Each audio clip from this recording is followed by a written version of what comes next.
Coup de tonnerre au Barça. Un joueur clé pourrait quitter le club pour une offre XXL venue d'Arabie Saoudite. Pendant ce temps, un autre Blaugrana file en prêt en Serie A et les prolongations de contrats s'enchaînent. Après Pedri, c'est au tour de Gavi de sceller son avenir. Mais ce n'est pas tout. Le Barça pourrait finalement terminer la saison au stade Montjuïc. Que se passe-t-il réellement en coulisses? Quels sont les plans du club? On vous révèle tout dans cette vidéo. Abonnez-vous, laissez un like et activez la cloche pour ne rien manquer. Le FC Barcelone devait initialement quitter le stade olympique de Montjuïc à la fin du mois de mars pour retrouver son mythique Camp Nou, mais les délais de rénovation ont pris du retard. Face à cette situation, le club a rapidement sollicité une prolongation auprès de la municipalité de Barcelone, et la bonne nouvelle est tombée, le feu vert a été donné. Les Blaugrana resteront donc à Montjuïc encore quelques mois, le temps que les travaux soient finalisés. En coulisses, les dirigeants du Barça mettent les bouchées doubles pour accélérer les travaux et permettre un retour au Camp Nou avant la fin de la saison. L'entreprise de construction Limac, en charge du projet, a récemment tenu une réunion avec le club et a assuré que tout serait prêt dans les délais. Pour respecter cet engagement, un plan ambitieux a été mis en place. Les ouvriers travailleront 24 heures sur 24 et 7 jours sur 7 afin de finaliser les tribunes et les infrastructures essentielles. L'objectif est clair, accueillir 60 000 supporters dès la réouverture du stade. Même si la capacité maximale du Camp Nou dépassera les 100 000 places une fois les travaux totalement terminés, cette première phase de rénovation permettra déjà de retrouver une ambiance bien plus intense que celle vécue à Montjuïc, où les places sont limitées et où l'atmosphère est bien moins impressionnante. Le compte à rebours est donc lancé. Les supporters trépignent d'impatience à l'idée de retrouver leur temple historique après plus d'un an d'absence. L'équipe, quant à elle, attend ce retour avec enthousiasme, car jouer dans un Camp Nou rempli sera un avantage considérable pour les derniers matchs de la saison, notamment en Ligue des Champions et en Liga. Le Barça espère ainsi clôturer la saison en beauté en célébrant son retour dans son stade légendaire, avec pourquoi pas, un trophée à soulever devant son public. Cependant, le Barça continue avec ses renouvellements. Le FC Barcelone continue de sécuriser son futur en verrouillant ses jeunes talents. Après avoir prolongé Ronald Araujo et Pedri, c'est désormais Gavi qui s'engage à long terme avec le club. Le jeune milieu de terrain vient de signer un contrat jusqu'en 2030, avec une clause libératoire fixée à 1 milliard d'euros. Une excellente nouvelle pour les Blaugrana, qui montrent ainsi leur volonté de construire une équipe compétitive sur le long terme. À seulement 20 ans, Pablo Martín Paez Gavira, plus connu sous le nom de Gavi, s'est imposé comme un élément clé du Barça. Son ascension fulgurante a commencé très tôt.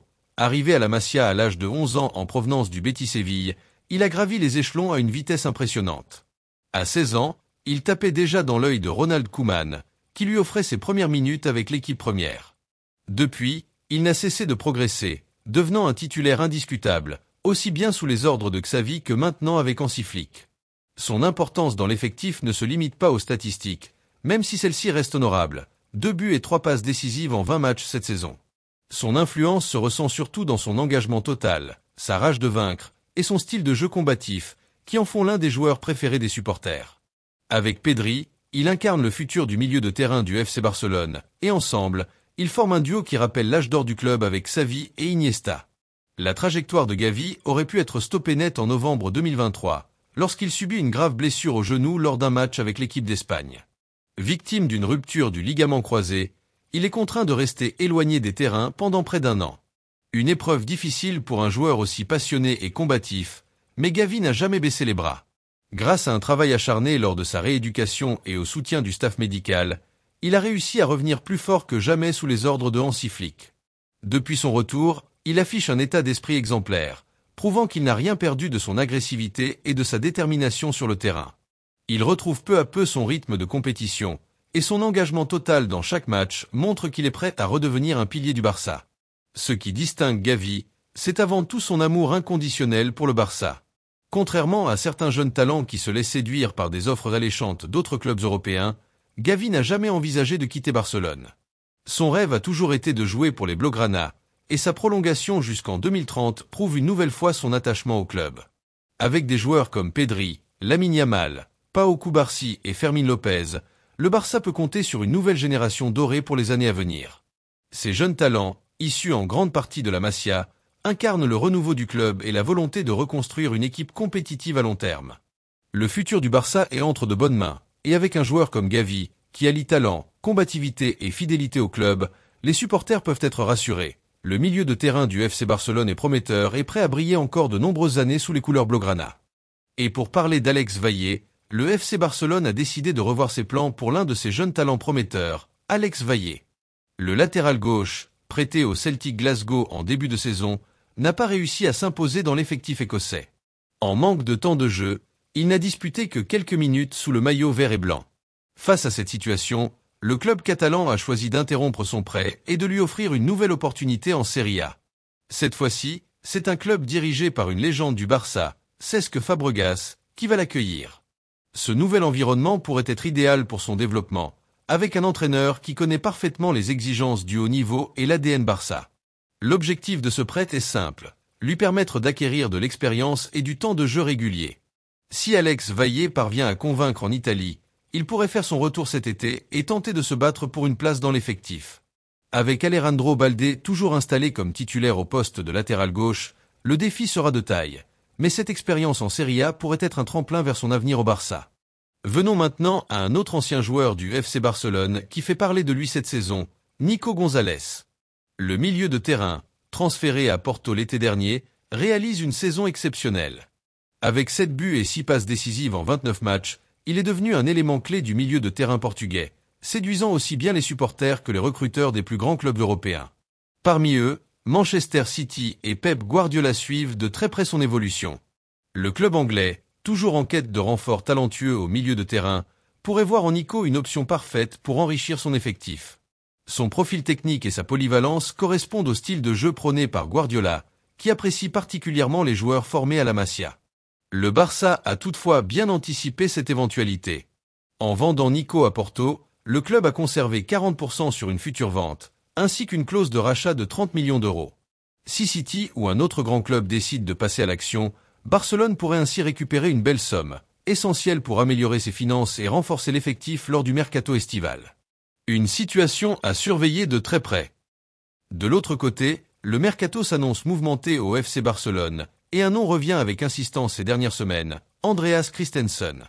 Arrivé librement en provenance de Chelsea en 2022, le défenseur danois a rapidement conquis les supporters grâce à son calme, sa lecture du jeu et son excellent placement.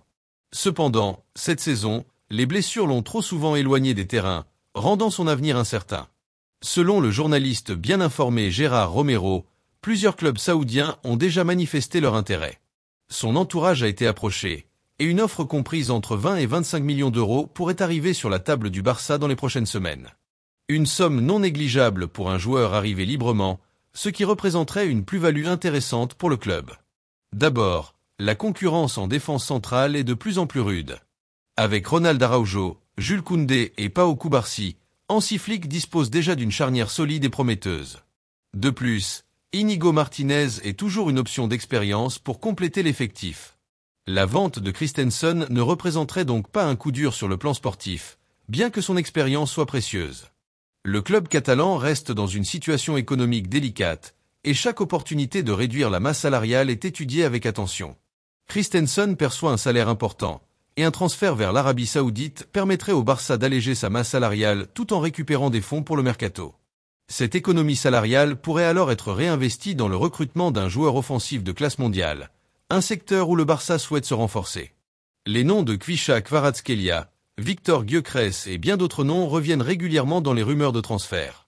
Reste à savoir si le défenseur danois est prêt à faire le grand saut vers l'Arabie Saoudite. À 27 ans, il est encore en pleine force de l'âge et pourrait privilégier un challenge plus compétitif en Europe plutôt qu'un départ vers un championnat en plein essor mais moins prestigieux. Quoi qu'il en soit, le dossier Christensen risque d'être l'un des feuilletons du prochain mercato. Son avenir dépendra de l'offre que Barcelone recevra, mais aussi de la volonté du joueur de poursuivre ou non son aventure en Catalogne. Un départ semble probable, et si cela se confirme, le Barça pourrait utiliser cet argent pour frapper fort sur le marché des transferts. Affaire à suivre. Et enfin parlons de Marcus Rashford au Barça.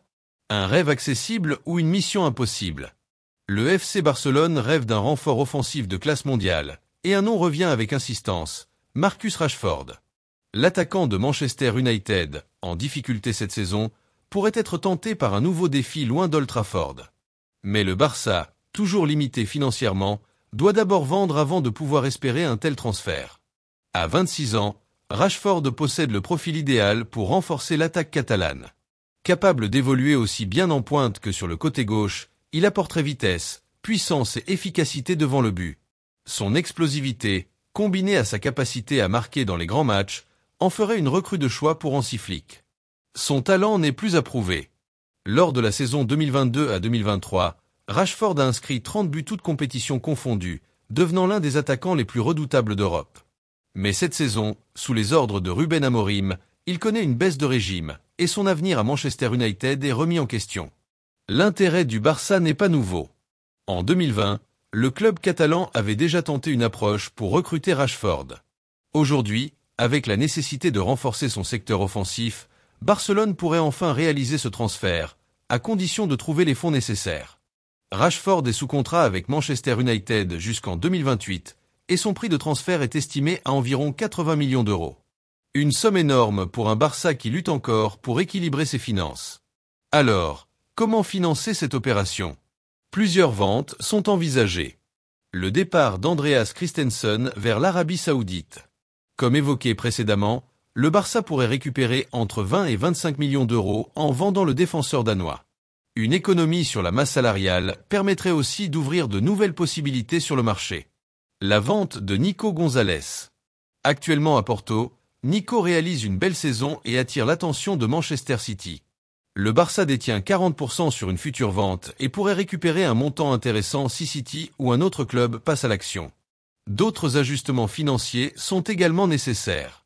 Le club pourrait également chercher à alléger sa masse salariale en se séparant d'autres joueurs à faible temps de jeu. Certains jeunes talents en manque de minutes, comme Alex Vaillé ou Ansu Fati, pourraient être vendus ou prêtés avec option d'achat. Des départs de certains joueurs en fin de contrat libéreraient aussi de la place sur la grille salariale. Mais au-delà des finances, la question clé est, Marcus Rashford veut-il vraiment quitter Manchester United ? Il est un pur produit de l'académie des Red Devils et représente une figure importante du club. Mais sa relation avec Ruben Amorim semble s'être dégradée cette saison. Des rumeurs font état d'un manque de motivation et d'une baisse de régime physique et mental. Un changement de club pourrait relancer sa carrière. Le Barça lui offrirait un nouveau défi, un rôle de leader offensif, et surtout, la possibilité de jouer aux côtés de jeunes talents comme Lamine Yamal et Pedri. De plus, Manchester United pourrait être tenté de vendre. Avec des incertitudes autour du projet sportif du club, une offre intéressante du Barça pourrait convaincre les dirigeants de s'en séparer pour réinvestir ailleurs. Un Barça version Rashford, à quoi ressemblerait l'attaque ? Si le transfert venait à se concrétiser, Rashford apporterait une vraie plus-value au Barça. Hansi Flick pourrait alors aligner une attaque explosive. Rafinha sur l'aile droite. Lamine Yamal à gauche. Robert Lewandowski en rotation ou repositionné différemment. Marcus Rashford en pointe ou en rotation ainsi que Ferran. Cette combinaison offrirait plusieurs variations tactiques, avec un Rashford capable de prendre la profondeur et d'amener du danger sur des contre-attaques rapides. Le transfert de Marcus Rashford au FC Barcelone est-il vraiment réalisable ? Aujourd'hui, tout dépend des finances du club et de la volonté du joueur de quitter Manchester United. Le Barça doit d'abord vendre avant d'acheter. Si les départs de Christensen, Nico Gonzalez et d'autres joueurs permettent de récupérer les fonds nécessaires, alors ce rêve pourrait devenir réalité. Une chose est sûre, le mercato estival du Barça s'annonce chaud et l'arrivée d'un attaquant de classe mondiale est une priorité. Rashford coche toutes les cases. Reste à voir si les Blaugrana réussiront à monter une opération à la hauteur de leurs ambitions. En somme, que retenir de cette actualité chargée ? Le Barça prolonge son séjour à Montjuïc, mais vise un retour rapide au Camp Nou. Gavi prolonge jusqu'en 2030 et s'impose comme un leader du projet. Le club restructure ses jeunes talents avec le prêt de Vaillé et la potentielle vente de Nico Gonzalez. Christensen pourrait partir, ouvrant la porte à un possible recrutement de Marcus Rashford. Les mois à venir seront décisifs pour le FC Barcelone, et nous suivrons tout cela de près. Alors, que pensez-vous de ces choix ? Quel serait le meilleur transfert pour le Barça cet été ? Dites-le nous en commentaire. Si vous avez aimé cette vidéo, n'oubliez pas de liker, de vous abonner et d'activer la cloche pour ne rien manquer des prochaines actus du Barça. À très bientôt.